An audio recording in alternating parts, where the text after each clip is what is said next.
Hey guys, it's Josh from WA Production, and I'm here with our new Chords plugin.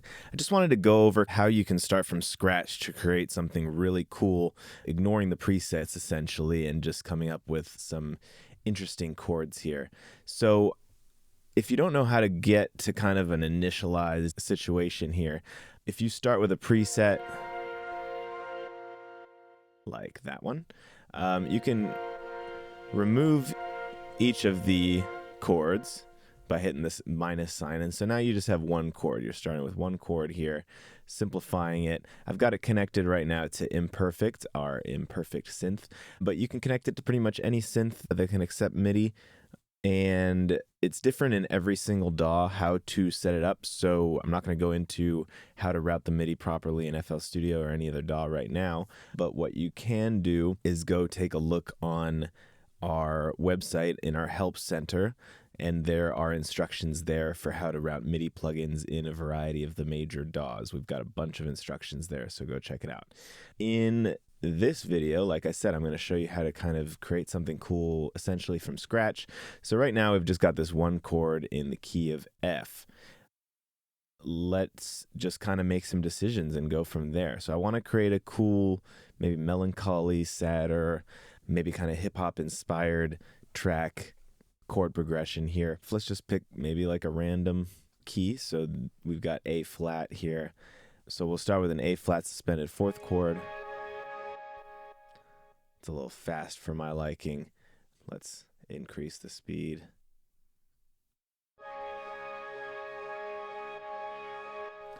So speed's kind of a misnomer. It's really the length of each note of each chord, and so we've now increased it to 1 bar for each chord.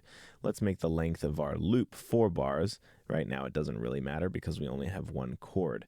So 1 chord equals 1 bar, and it's just going to loop on forever. Okay, so now we can add in another chord. I don't love how that one is so triumphant sounding because I'm trying to make it a little bit more melancholy. So now you'll notice we're in the chord menu. I just X'd out of that. We are now back in the loop menu, but to get to the chord menu, press this black button.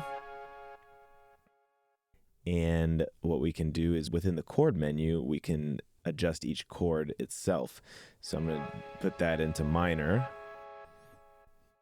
And then we can also mess around with the inversions. I'm going to wait and see how these chords sound together before I mess with the inversions because I think it matters more in context.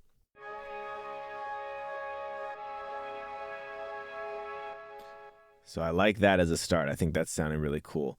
So now let's go back to the loop menu and let's add in another chord. To be honest, I don't really love that chord, so let's change it. I'm going to hear it in context again.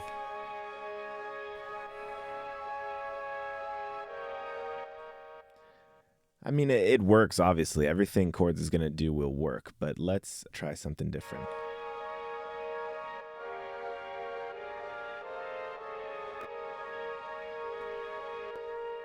Okay, I like this E flat 7th suspended chord here, so let's hear how that sounds instead.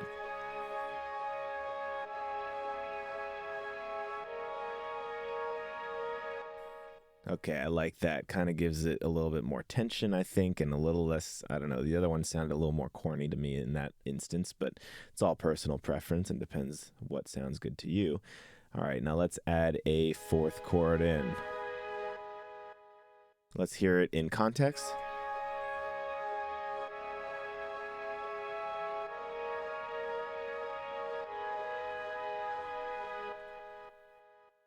I think that's pretty cool. I do like that one. I think this one's sounding like it could be inverted a little bit lower. To me, it sounds like a little higher in the spectrum than some of the other sounds. Let's hear how it sounds a little bit lower. And now in context.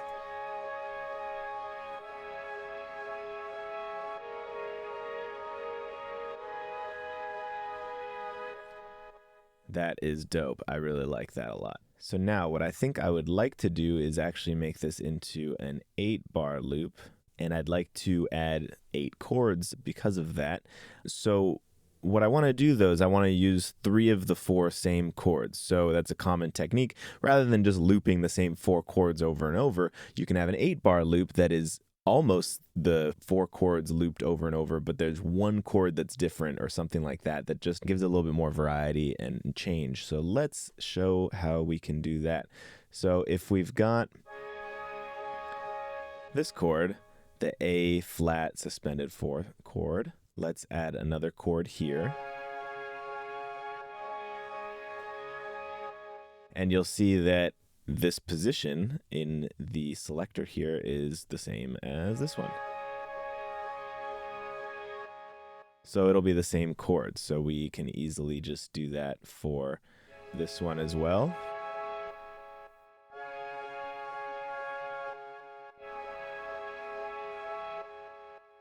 Okay, so those sound the same.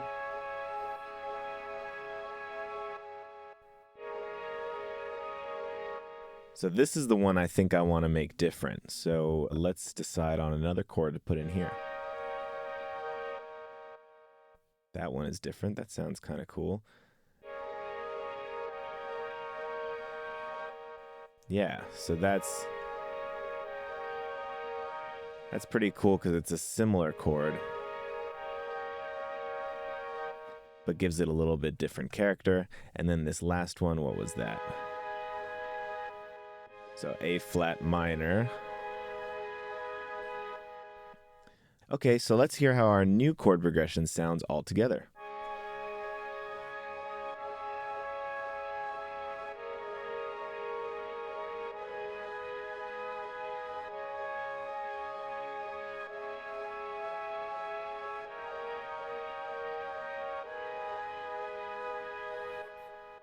Nice. I really like that. To me, it popped out as I think I would like to invert this one down 1. I know that this is the same position as this one is in, I believe, but I think for the second iteration of it, I think I'd like to hear it a bit lower. Maybe even 2. Let's hear how that sounds.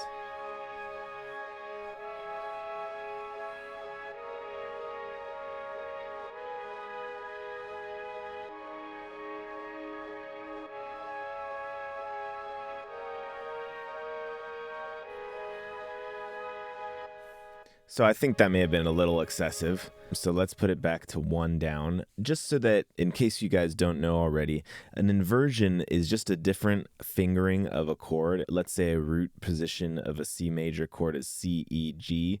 C is on the bottom. If you're imagining a piano, your thumb is playing the C, middle finger E, pinky finger is G. An inversion is basically just putting the top one at the bottom or the bottom one at the top. And so rather than playing C, E, G, the first inversion would be E, G, C. So now your thumb is playing E and the C is the top note now. And so what you're doing in this case with this inversion is for this A flat chord, you're moving the top note to the bottom. And so that's what makes it sound a little bit lower, but it's the same exact chord.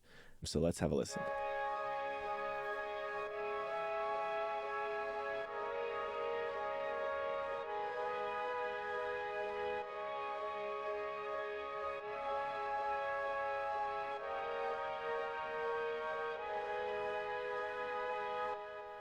Nice. All right. I like that chord progression a lot.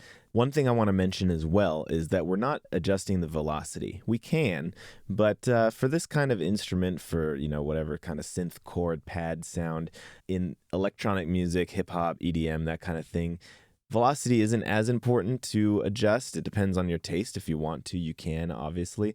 But when you're talking about programming for maybe a piano instrument or guitar or something like that, more organic instruments, in my view, that's more commonly where you really want to syncopate the velocity, change it up, and that kind of thing. And this plugin makes it really easy to do that. But for now, I'll just leave it so that they're all playing at the same velocity. That's pretty common for, the main chords of an electronically produced track like this. So, yeah, I'll just leave it there. All right, so I quickly threw under some drums and an 808, and let's hear how it sounds.